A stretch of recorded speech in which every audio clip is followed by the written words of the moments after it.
अभी तक कमरे से ना निकली। सॉरी मम्मी जी, वो थोड़ा बुखार है तो बस इसीलिए लेट हो गई। एक तो आजकल की बहुओं के नखरे ना पूरे होते। अरे हम अपने जमाने में मरने की नौबत भी होते थे ना तो गर्मा गर्म रसोई चालू रहती थी हमारी। जी मैं बस अभी बनाती हूँ नाश्ता। रहने दो माँ, मैं बाहर से ही कुछ खा लूंगा, मैं लेट हो रहा हूँ। ललित गुस्से में चांदनी को घूर कर वहां से चला गया। लता भी उसे खरी खोटी सुनाकर चली गई। कुछ देर बाद अचानक घर के दरवाजे की घंटी बजी और फिर नमस्ते आंटी जी। नमस्ते बेटा, तुम कौन? बबीता तू? हाँ आंटी जी, दो जिस्म एक जान थे हम। पर तुझे क्या हुआ? तू इतनी कमजोर कैसे हो? पानी का नाम और ठाके फेंक दे इसने। ये आवाज सुनते ही चांदनी में गजब का जोश आ जाता है और वो ऊपर वाली लड़की को धोबी पछाड़ का दाव लगाकर पटक देती है। और फिर वाह भाई मारी शेरनी, मान गई छोरी। इस बार तो मुझे लगा था कि तू हार ही जाएगी, पर तन्ने क्या दाव लगाया। मजा आ गया कसम से मेरी हल्की। 65 किलो की पहलवान तुझे हल्की लाग रही है? पागल ना हो तो।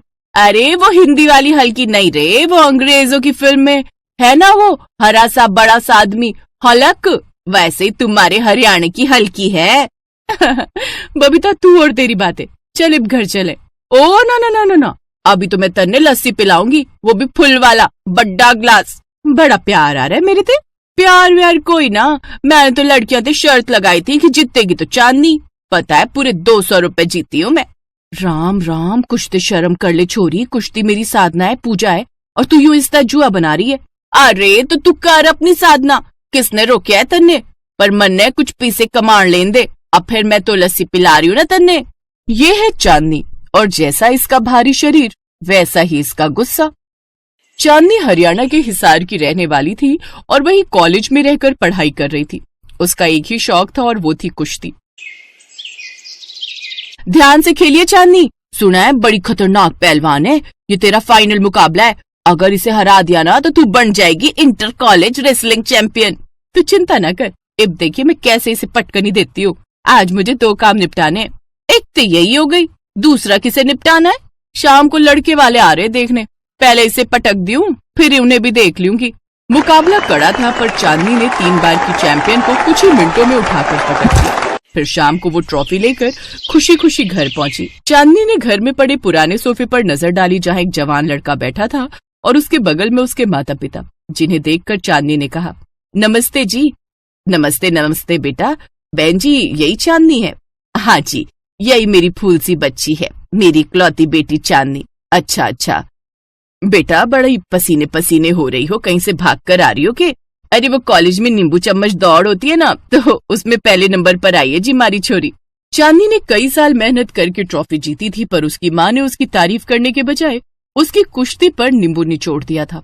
तो गुस्से में चांदनी ने रसोई में दांत पीसते हुए कहा, माँ तने झूठ क्यों बोलिया? मैं नींबू चैंपियन हूँ, तने सच क्यों ना बोलिया? अच्छा और क्या कह दूं कि मेरी लाडली कुश्ती चैंपियन है, 2 लड़कियों को उठा के फेंक देती है। बताइए सुन के कौन शादी करेगा तुझसे? पर माँ मुझे नहीं करनी शादी वादी। देख मेरी लाडो, तेरे बापू अब इस दुनिया में है नहीं, और मैं इससे अच्छा लड़का नहीं ढूंढ सकती तेरे लिए। अरे रेलवे में क्लर्क है वो, महीने के कमाता है 40-45 हजार। अच्छा, और दहेज कितना लेगा? उसकी चिंता ना कर तू, समझी? बस तू तरीके से तैयार होकर आजा जल्दी। चांदनी का शरीर भले ही बाकी लड़कियों से थोड़ा तगड़ा था, लेकिन वो देखने में बहुत सुंदर थी। वो जब तैयार होकर आई तो ललित उसे देखता ही रह गया और उसने शादी के लिए हाँ कर दी। फिर कुछ दिन बाद दोनों की शादी भी हो गई। फिर विदाई के वक्त, देख चांदनी, बड़े अच्छे घर में तेरी शादी कराई है, सारे खेत बिक गए लाडो तेरे दहेज में, अब बस निभाना तुझे है। सास ससुर की इज्जत करना, पति को भगवान मानना, और हाँ कभी किसी को ना बताइयो कि तू पहलवानी करे है, समझी? घड़ी कोमल और संस्कारी बहू बन के रहना, समझी मेरी लाडो? फिर शादी के 2 दिन बाद, चांदनी यहाँ आओ। जी मम्मी जी। बेटी आज तेरी पहली रसोई है, आज घर का सारा खाना तन्ने ही बनानो है। जी मम्मी जी, मैं सब कर लूंगी। हाँ पर यो बात सुन ले बेटा, यो घर में कोई ठंडो खाना पसंद नहीं करे है, ना मैं ना ललित और ना ही ललित के पापा। तन्ने भी तो देख ही लिया होगा इन 2 दिनों में, गरम रोटियां ताजी और गरम सब्जियां, तू समझ रही है ना? हाँ मम्मी जी समझ गई मैं, आप चिंता ना करो। चांदनी ने उस दिन बड़ी मेहनत करके रसोई में अच्छा अच्छा खाना बनाया। खाना खाकर सबने चांदनी की तारीफ की। फिर खाना खाने के बाद, अरे मीठे में कुछ है क्या? हाँ है ना जी, खीर बनाइए आप सबके लिए, बढ़िया सी ठंडी खीर। हैं? ठंडी खीर? चांदनी, हमारे घर में हम कुछ भी ठंडा नहीं खाते हैं। पर खीर तो ठंडी ही अच्छी लागे है ना मम्मी जी? एक बार कह दिया ना तो बहस क्यों कर रही है, जा जाके खीर गरम करके ले आ। शादी के दूसरे दिन ही चांदनी को डांट पड़ गई थी। उसे गुस्सा तो बहुत आ रहा था पर वो कुछ नहीं बोली और वहाँ से चुपचाप चली गई। शाम को जब सबको खाना खिलाने के बाद चांदनी रसोई की सफाई कर रही थी, तभी उसकी सास रसोई में आती है। चांदनी की कर रही है? बस मम्मी जी रसोई साफ कर दी है, बस ये बचा हुआ आटा फ्रिज में रखने जा रही थी। क्यों फ्रिज में क्यों? सुबह पराठे बना दूंगी ना गर्मा गर्म सबके लिए। हैं? बासी आटे के पराठे? तने बताया था ना कि यहाँ सब गर्मा गर्म खाते हैं। वो तो ठीक है मम्मी जी, पर इस आटे का क्या करूँ मैं अब?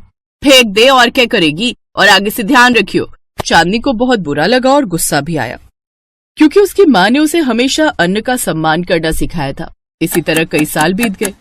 चांदनी अपने ससुराल के हिसाब से ढलने लगी। फिर एक दिन चांदनी जब सुबह उठी तो उसे तेज बुखार था।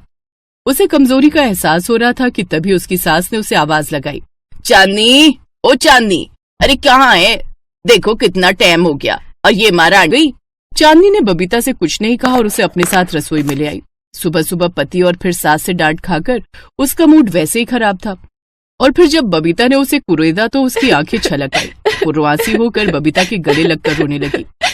इसी बीच तवे पर रखी रोटी जलने लगी और तभी लता रसोई में आई और जली हुई रोटी देखकर भन्ना गई। उसने बबीता के सामने एक जोरदार तमाचा चांदनी के गाल पर जड़ दिया और फिर, चांदनी, ले भवानी का नाम हो उठा के फेंक दे बुढ़िया ने। इतना सुनते ही चांदनी को पता नहीं क्या हुआ। उसने अगले ही पल लता को गर्दन और घुटने से पकड़ा और उसे अपने सिर के ऊपर हवा में उठा दिया। लता डर के मारे चीखने लगी। उसकी चीख सुनकर ललित और उसके पिता रसोई में भागे चले आए और चांदनी का रौद्र रूप देखकर उन दोनों के भी हलक सूख गए। चांदनी, माँ को नीचे उतार दो प्लीज, इतनी ऊपर से गिरी तो हड्डी टूट जानी है माँ की। जिज्जा जी, वो इंटर कॉलेज चैंपियन रही है रेसलिंग की। उसने ठा के फेंका ना तो कम से कम 7-8 तो टूटेंगी। उसकी शराफत का और फायदा ना उठाओ।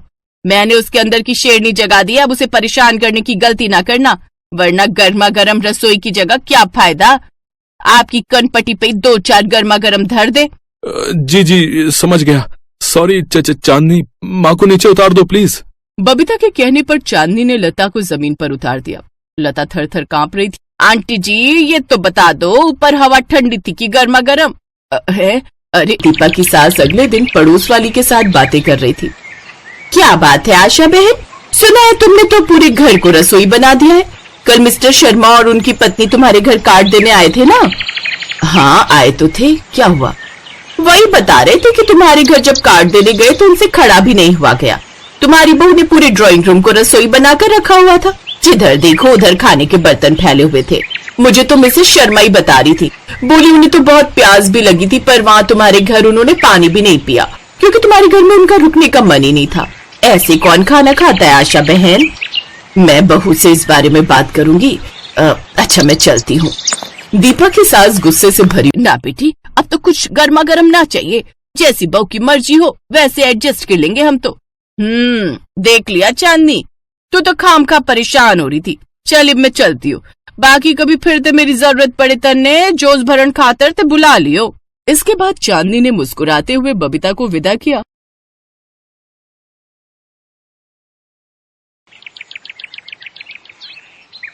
दीपा ने सबके लिए हलवा बनाया और पूरी कढ़ाई उठाकर ड्राइंग रूम में ले आई।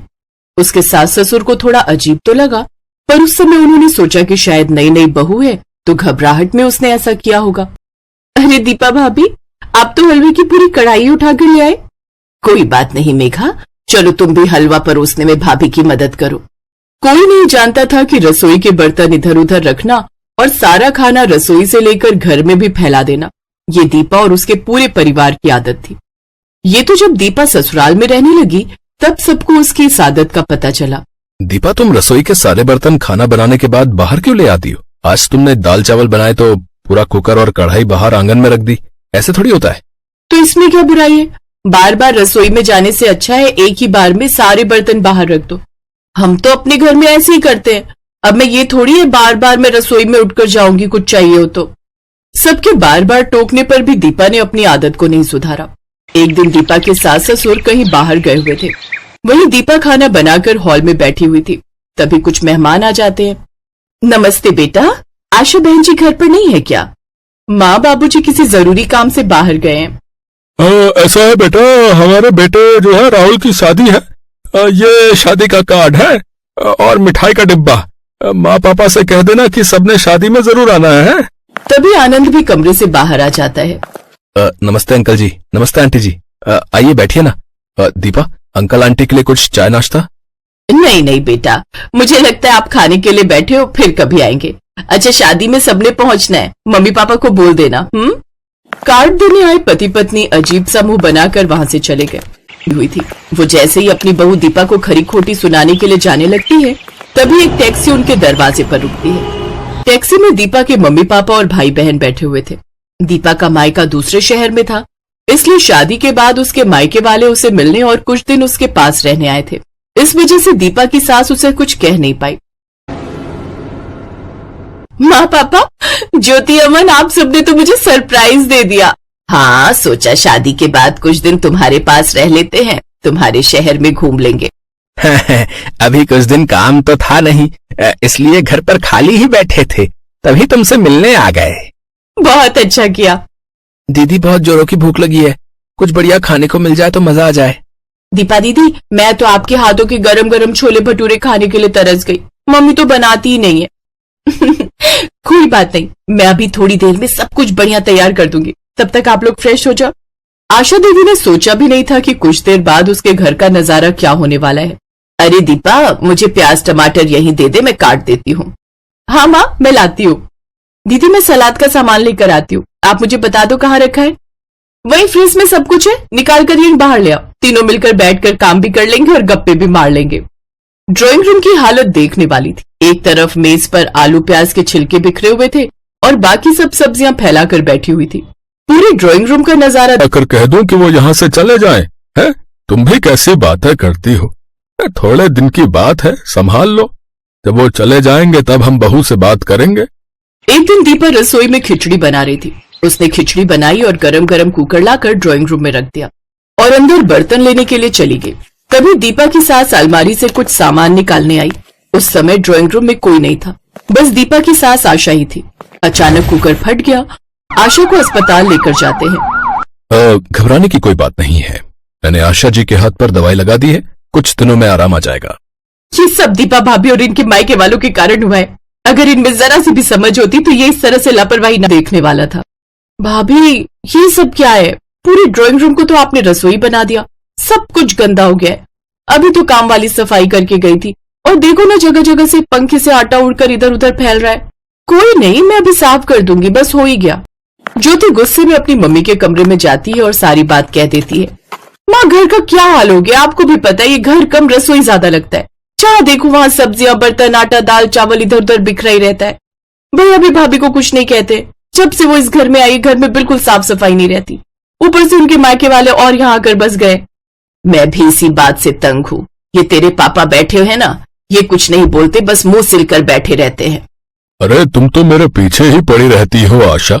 मैं क्या बहू के घर वालों को मैं बिल्कुल ठीक हूँ, पर आगे से ध्यान रखना, जो चीज जहाँ के लिए बनी होती है हमें उसका इस्तेमाल वहीं करना चाहिए।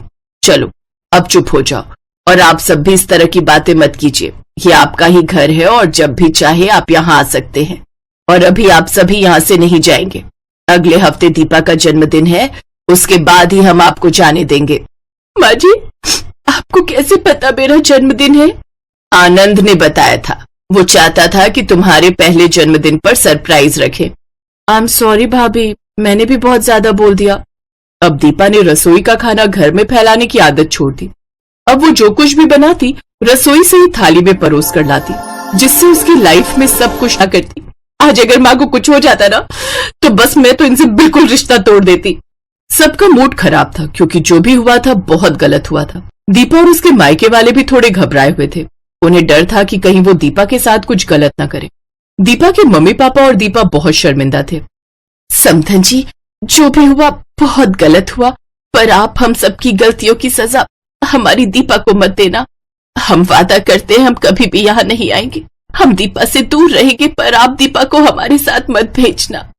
दीपा की आंखों में आंसू आ जाते हैं। दीपा फूट फूट कर रोने लगती है। दीपा बहू, मैंने तुम्हें कब कहा कि यहाँ से जाओ? मैंने तो कुछ भी नहीं कहा। गलती तो हर किसी से होती है, और फिर देखो तो